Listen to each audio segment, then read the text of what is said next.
Assalamualaikum warahmatullahi wabarakatuh. Perkenalkan, kami dari kelompok Ikan Jaya akan menampilkan video simulasi tentang hari pertama kerja Kepala Produksi Kampung Nelayan Merah Putih. Simulasi ini menggambarkan bagaimana seorang kepala produksi dalam memeriksa suatu kondisi seperti fasilitas, menerima laporan dari setiap bagian, mencari penyebab masalah, lalu menentukan langkah yang akan diprioritaskan agar secara baik dan operasional. Kampung Nelayan Merah Putih ini harus tetap berjalan baik dan sesuai dengan aturan yang sudah diberlakukan oleh kepala produksi. Untuk mempersingkat waktu, mari menyaksikan video simulasi berikut ini. Perkenalkan, nama saya Andre Anggara. Saya dari Satdik Pusbahasa AU SPPI KNMP 2026. Dalam video saya berperan sebagai kepala produksi. Perkenalkan, nama saya Arson Armando dari Satdik Pusbahasa AU SPPI KNMP 2026. Saya berperan sebagai teknisi. Perkenalkan, nama saya Andre Repu. Saya dari Satdik Pusbahasa AU SPPI KNMP 2026. Saya berperan sebagai administrasi keuangan. Perkenalkan, nama saya Aditya Rahmat dari Satdik Pusbahasa AU SPPI KNMP 2026. Saya di dalam video berperan sebagai supervisor produksi. Perkenalkan, nama saya Monika Marcelina Brutarigan. Saya dari Satdik Pusbahasa AU SPPI KNMP 2026. Saya di video berperan sebagai moderator. Perkenalkan, nama saya Nadia Alisna. Saya berasal dari Satdik Pusbahasa AU SPPI KNMP 2026. Saya berperan sebagai penutup dan kesimpulan. Perkenalkan, nama saya Yusri Arabi dari Pusbahasa AU SPPI KNMP. Saya sebagai K3. Selamat pagi semuanya. Pagi Pak. Pagi ini kita akan mulai briefing untuk tugas kita hari ini. Tapi sebelum itu, saya adalah kepala produksi baru di sini, di jabatan ini. Kepala produksi di Kampung Nelayan Merah Putih kita ini. Saya ingin tahu histori, laporan, kendala, atau apapun yang terjadi di divisi masing-masing.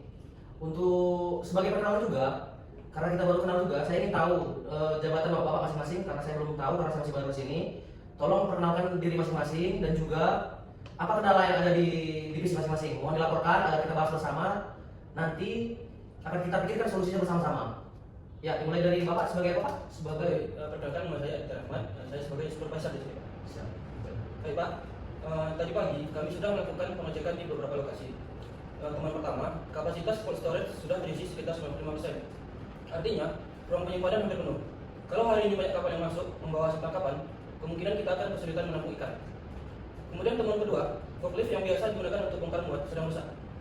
Akibatnya proses pemindahan ikan dari dermaga ke cold storage jadi lebih banyak karena harus dilakukan secara manual. Kemudian temuan ketiga, produksi pabrik es saat ini hanya sekitar 60% dari kapasitas normal. Kemudian kalau kondisi ini tidak segera ditangani, pelayaran ke nelayan akan terlambat dan mutu ikan akan terus menurun. Izin Pak, menambahkan sebelumnya perkenalkan, nama saya Arson. Saya menjabat sebagai teknisi. Saya juga sudah melakukan pengecekan Pak. Ternyata generator kita itu lama di servisnya Pak, belum diservis sama sekali. Jadi suatu waktu kalau terjadi pemadam listrik, itu generator kita belum tentu dia menyala. Terus satu lagi, saya juga mengecek di bagian cold storage, ternyata ada kebocoran Pak di bagian sistem pendinginnya. Jadi itu dia bisa rugi kita Pak kalau suatu waktu suhunya naik. Jadi itu perlu diberikan maintenance Pak. Baik, berarti saya tangkap dari divisi teknis yaitu dari cold storage, di mana pasokan esnya jadi berkurang karena ada permasalahan di cold storage. Yang kedua, pabrik es juga hanya berfungsi 60% dari produksi normalnya. Jadi kita perlu naikkan produksi dan juga cold storage harus diisi sesuai kapasitasnya, dimaksimalkan kapasitasnya.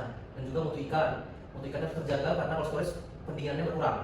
Oke, yang saya tangkap adalah begitu. Dan juga dari engineer, dari teknisi, yaitu permasalahannya di mesin generator. Mesin generator itu tidak membackup pada saat atau tidak bisa menyala karena sudah lama tidak diservis. Perlu ada jadwal servis Pak. Perlu ada jadwal servis itu sangat berbahaya. Jadi untuk kedepannya mungkin kita harus memikirkan tersebut. Saya simpan dulu kendala-kendalanya dari divisi teknis. Mungkin untuk lanjut, silakan perkenalan dari Kita dari K3 Pak. Saya kan Yusri Arabi Pak ya. Ini Pak, dari sisi saya melakukan kondisi lapangan Pak. Gitu. Dari lapangan kita banyak yang temuan dari ASD Pak. Gitu. Pertama karyawan kita banyak yang pakai APD Pak. Gitu. Seperti WMPAK, terus sepatu safety juga akan ada Pak kan. Takutnya terimpit Pak. Gitu.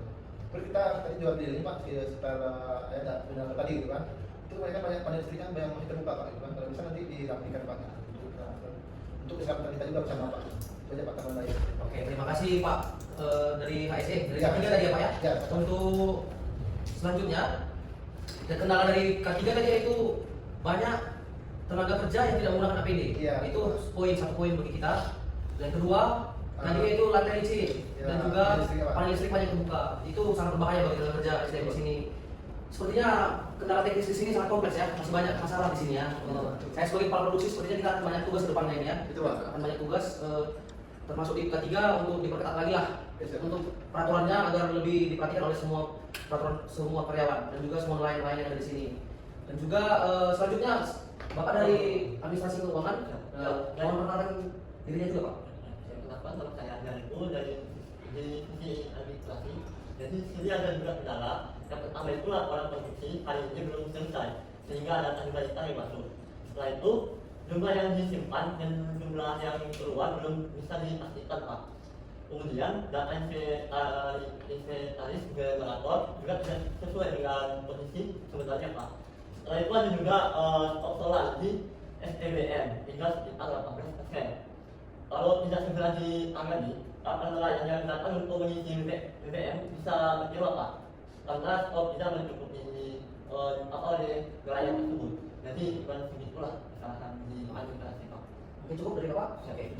Berarti yang saya tangkap juga di bidang administrasi juga ternyata ada temuan-temuan yang tidak benar, yaitu kondisi stok solar juga tidak memenuhi standar ya, hanya 80% dari standarnya ya.